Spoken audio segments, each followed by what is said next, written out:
Okay, fantastic. Okay, Laide, when you studied English, right? Yes. Yeah, she studied English, and now she's a cobbler. So what made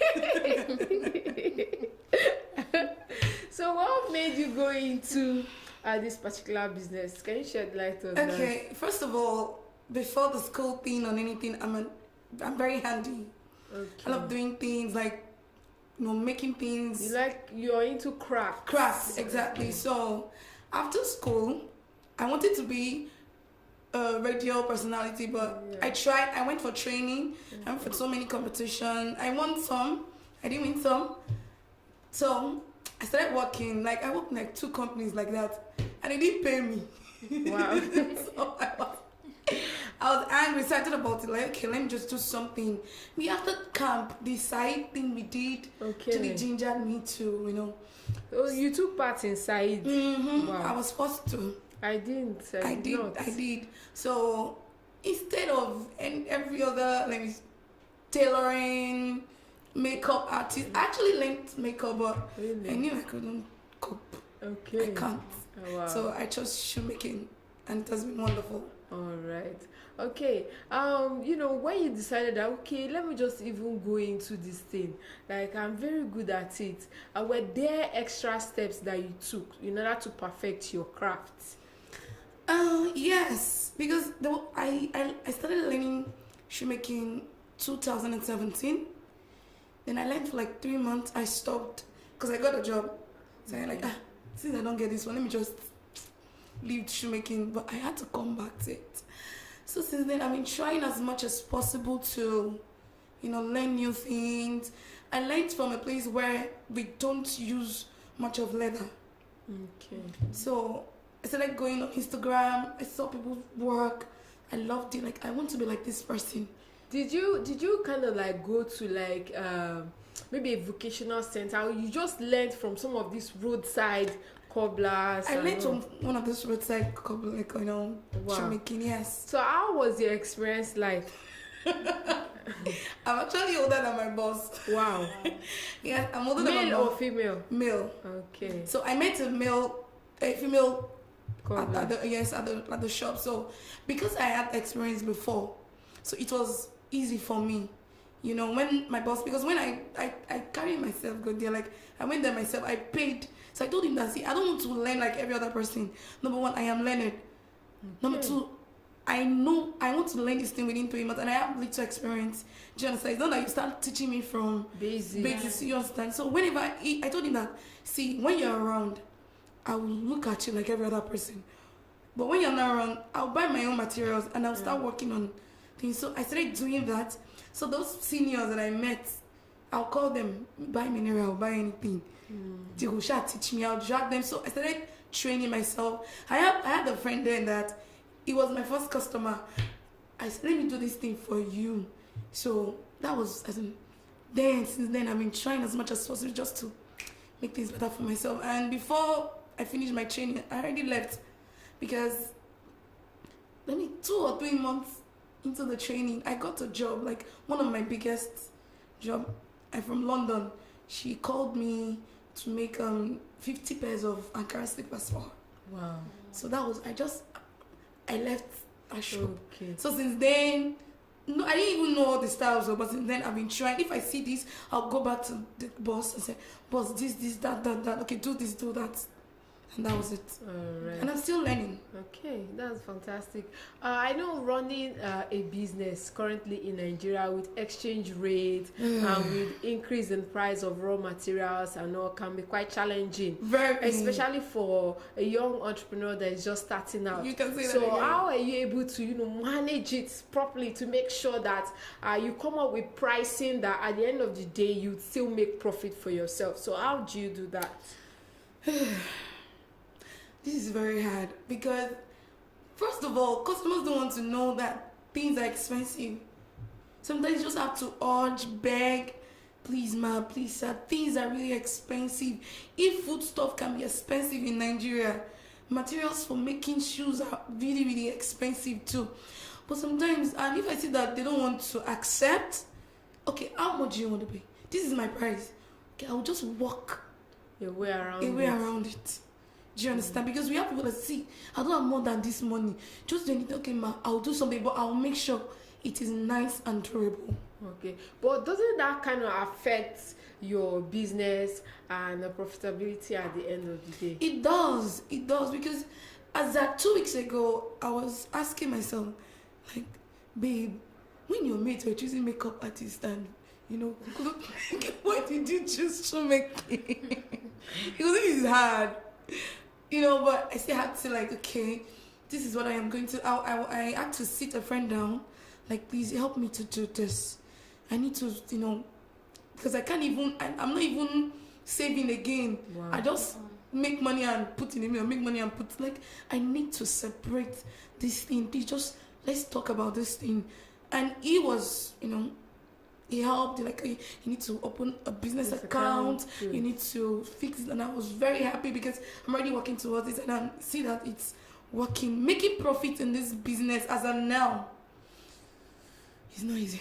Also, one of the things, like, the example you just gave earlier about your friend assisting you with your account, asking you to open a business account, one of the areas that a lot of entrepreneurs tend to, miss making profit or mix separating business from their personal account is not knowing how to do their own account. Yes. Were there any things that you did to help you manage your business account separately from your personal account? Okay, I have 2 accounts. Okay. So my customers will know I don't give them one account. It's a particular account I give when it comes to business. Does that account carry your business name? Oh. So I don't have a business account yet. Oh, so I'm still working towards it because this banking thing, go there, bring this one, bring that one, this, that, makes it very tiring. Even to collect common ATM these days is very tiring. So it makes it very tiring. And since I don't have another hand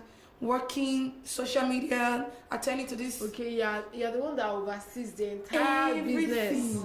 So it makes it very tiring for me. So if you go to my page now, most of my work, I don't even have time to post because to create caption is weighing me down. Like, what will I say? What caption am I going to put on this?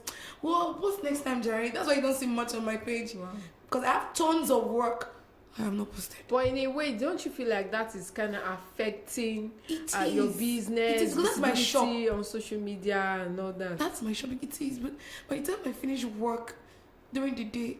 But I guess that's why on some, there's this thing that they call scheduling, especially when it comes to social media management. You need to like schedule days that you will post, since you do not have time to post every day. Or even if you want to post every day, even though some people tend to mix consistency with posting every day, there are 2 different things. Maybe if you decide that, okay, I'll post maybe 3 times a week, on Mondays, Wednesdays, and Saturdays. Maybe like that Monday now, you'd say, okay, the number of posts that I'll do today, maybe 5, maybe 3, and you put it at intervals so that it will not affect your work. Do you understand what I'm saying? I'll take that advice. Yes, so it will affect your work, but you know that, okay, at so time, let me just post something. You understand? I think I have to take that advice. Thank you very much. All right, we'll still talk more. Also, how do you deal with saying, kind of being, should I call it being strict, or kind of being disciplined rather, when it comes to friends and family and them patronizing your business? How do you deal with that? As of this morning, I still have a friend, more like a sister. I have to call you out. Dated you. She put, Olaide, no, I want this. And you're going to give me extra slippers because I'm your number 1 customer. I've made 10 slippers for me. Like, babe, managing them, it's just like, sometimes I'm like, no, I am not giving you anything. My sister, my dad just practically come to my room and be like, I like this one. Can I take it? No. It's for a customer. I'm your father. I sent you to school. I gave birth to you. You blackmail. No, exactly. They will just blackmail. So you just, but sometimes, it's really on my tools. On my tools, like I was explaining to you off air. My brother would just come to where I'm working. I'm just like, pick up my polish. No, guy, this is not for play. This is work. This is tools. Like, I don't joke with it. So, and they know. My cousin can just come to my working space and take, even my grandma, she will tell you, oh, this is a working space. Nobody should touch anything. So you've been able to create that boundary. Exactly. Yes, and I'm sure it has really helped your business. A lot. Yes. A lot. Like I said, there was a time someone wanted to borrow one of my tools, like a boss. I wasn't around. My younger cousin said, no, sir, we can't give it to you. She'll beat me. Wow. Because they know. They know that you don't joke. Even my mom. Please call her and give me the phone so I can talk to her. Wow. Nobody jokes on my tools. Also, when it comes to being creative, because the kind of work you do requires creativity, because in the fashion business, things tend to go out of style super fast. So how do you make sure that you're on trend, that you know the latest trend? Are there specific things that you do to ensure that you know the latest trends, the latest slipper design, the latest bag design, and how do you go about making sure that you're up to date with those trends? Okay. funny as this sounds, like whenever I'm walking on the road, you look at people. I just look at their feet, like, what's she wearing? And I just pick. And Instagram has really helped me a lot. Following some brands has helped me a lot, and friends too, family. Like my friend will see something new, she'll send to me, babe, see the slippers, it's very nice, and that's what girls are wearing, because I know it might not be updated. Send it to me. My sister practically send me pictures from Pinterest every week. Like, this slippers is nice. And sometimes there's this particular slippers I created myself. I created slippers, and when I sold it, like, that's my bestseller. Wow. And the sandal, if you go on my page right now, there's this red sandal I posted recently. That's like, I created that design on it myself, and I've sold almost like 30 pieces, different colors. So that's it. So you rely on social media, friends and family. Okay. You know. Another great way that you can also get inspo is maybe following some of these footwear brands. Yes, I follow as well. Yes. Some of these footwear brands, and when they come up with designs as well. Yeah. Also, when it comes to being a cobbler that makes for both male and female, that is unisex, how do you make sure that one doesn't suffer and the other one enjoys? Because sometimes I tend to see more of male slippers and sandals on your Instagram page. So how do you create that balance between both? To be sincere, men pay more than women. Men don't have wahala. You don't have issues when you tell them, sir, this is the price of the slippers, this price of the sandal. Okay, can't you just reduce like 1,000? No, sir, that's the rate. Okay, you can do it. But women, no. I know when they are selling it in a market. I know this, I know that. You cannot, and they'll still come back. Okay, can you? But they will reduce from that price. You must reduce the price. Females, no. So, and it's not, I do more females, but like I said, I don't really post much of the work. Do you understand? So, okay. Also, when it comes to branding and packaging for your business, how do you go about it? Because I saw recently you started making gift boxes and all that. Is it a high demand for gift boxes as opposed to ordering maybe like just slippers or sandals, or like these days people want to celebrate each other? Okay. And I noticed that they want like different leather things, and I'm just looking for a way to package it to make it look nice. And when they present it to the person like, oh, that's why you didn't see my brand name on the box. Is it not the person's name or what you want on the box? What you want on the box, that's what I would do for you. Do you understand? So that's basically what I just like. Okay, let me see. Then I did a box recently for belts and bracelet. Okay. I'm not posted it. It's just a tiny box. You can actually just do the belt and bracelet. Just put it inside. Just gift it to the person. Not just the normal pocketing bag. We just So just put it in a very tiny box, and when you present it to that person, like, wow, this is nice. So branding. And recently, I did my logo, my stamping. So it's been, by the time you think, okay, this is what is trending, another thing is. So you have to Always be up Always to be, date. yes, up to date. Wow. So, Okay, I'll talk more. Remember, you're still on the SME Focus this afternoon. You can catch this segment live on our Facebook page. It's www.facebook.com/BroadstreetRadioNG. Our WhatsApp line is also open as well. You can send in your questions. It's 08097910073. Send in your questions. We'll go back into our conversation with creative director. That's what she likes to say. Creative director.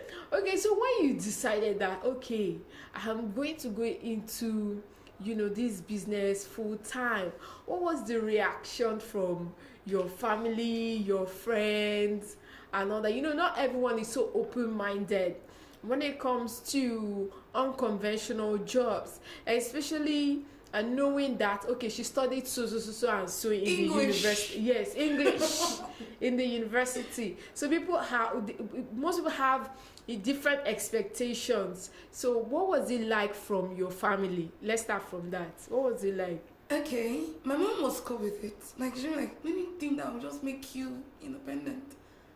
My father. My father actually reported me to my pastor.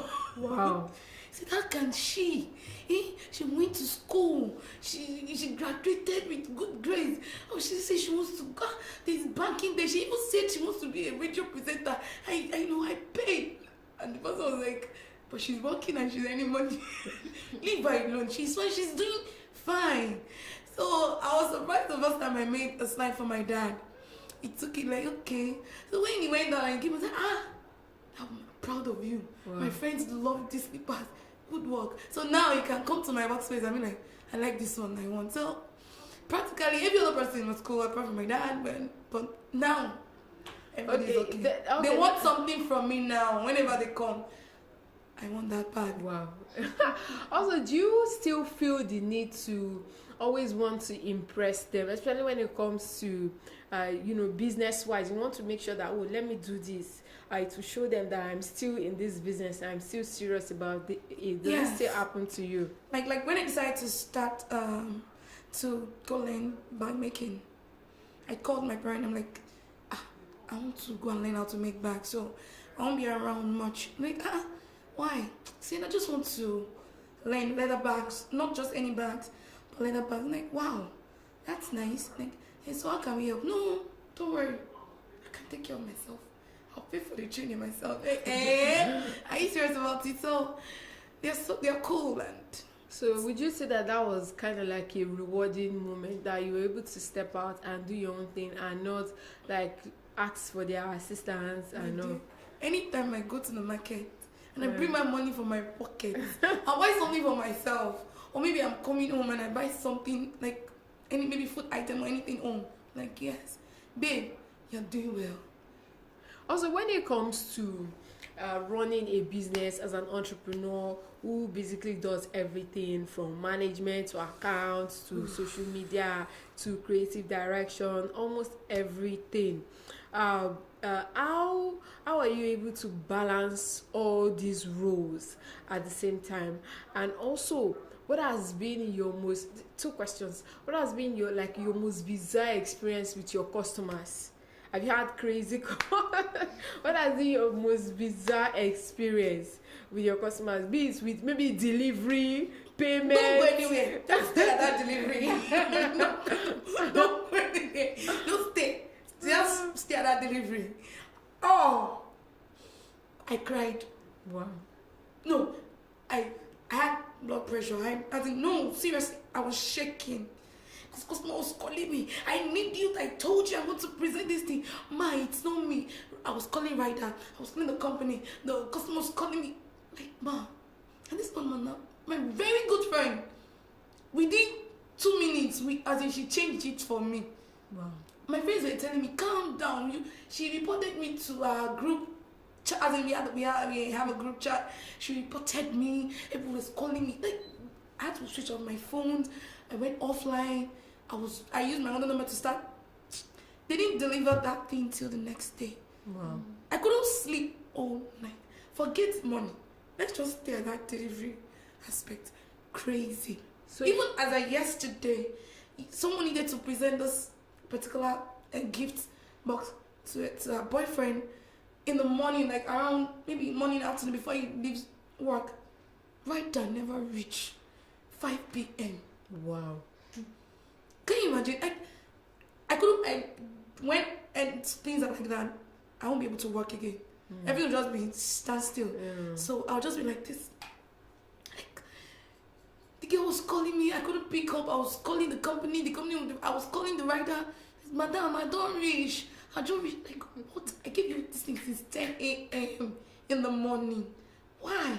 And because I'm not the kind of person that knows, I don't like insulting people. If not so, I would like insult most of these riders. Like, but I know they're doing their job and it's not easy too.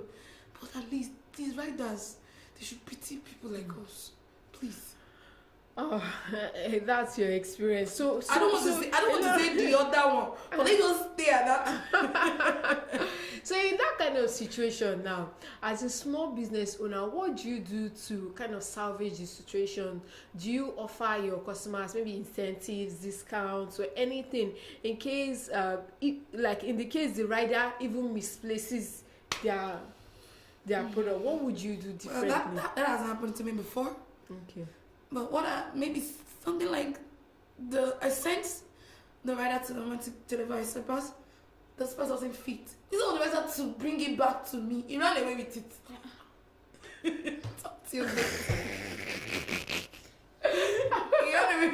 You know, I read similar story. There's this lady that sells snacks for kids and on Instagram, and she said she asked the rider to go deliver some snacks to a customer, and before the rider go there, took Capri-Sun out of the packet of Capri-Sun, took out of the sweets. He took what he wanted out of it and he just delivered.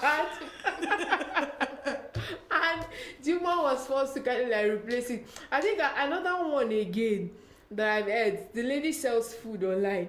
She said she asked rider to go deliver food. Rider remove inside meat. Yeah. So many bizarre stories when it comes to dispatch. I called the company like, sir, my stuff, where is it? Said, the rider has run away with their own money. Imagine. Like, he ran away with the money. So there is nothing, those kind of experience, like, I was just like, so I have to do, it's not me fixing the slide, I have to do another one. I lost on my own part. The customer doesn't even know anything. Yeah, like, customer doesn't care, they paid. They just paid, so I have to deliver. So, wow. Okay, so where do you see Curvy Cobbler in few years? Where do you see your business in few years from now? That's I think that question is a general question. Well, sometimes I sleep and I think about it, like, I just want a store, like, I just see a big store. Okay, where you like your walk-in retail store. Yes, you can just walk in. If you don't pick a slide, you pick a bag. If you don't pick a bag, you pick a belt. Okay. If not so, you pick a bracelet. You must shall pick something. Wow, like your own walk-in store would be the dream, right? Yes. Okay. Have you ever thought of maybe training other people in hopes of like transferring knowledge and all that? Have you ever thought of I've that? actually had numerous people calling me that they want to train, but because I don't have a big workspace yet, Okay. because I still work from home, so I just tell them not yet. Okay. So by the time I get my own working space, like a big one, I'll start taking people in for training. All right, that's amazing, and it has been a great time chatting with you on the SME Focus this afternoon. If you like, you can share your social media details with people for those that are listening. Okay. In case they would want to contact you and all that. Okay. If you want to contact me, you can contact me on Instagram. Just send me a DM. Look at my work at Curvy_Cobbler. CURVY. Curvy_Cobbler, yes. And on WhatsApp, you can send me a WhatsApp message on 07068916165. Can I go again? 07068916165. And I'm sure to deliver. All right. Thank you very much, Olaide, for coming on the SMA Focus this You're afternoon. welcome. It has been an amazing time chatting with you. I had a great time And do too. not be a stranger. And I hope to see your business grow bigger and bigger and bigger Amen. than what it is now. So that wraps up the SMA Focus this afternoon. If you just joined us, well, you can catch up on this interview on our Facebook page. It's www.facebook.com/Broadstreet Radio. Also, Broadstreet Radio NG. Also, this video will be uploaded on our YouTube channel as well. Like, comment, share with your friends, your family, your pastor, your auntie, your uncle, everyone. A quick break and we will be back. You see you on One Business Radio. God don't need no juice, baby.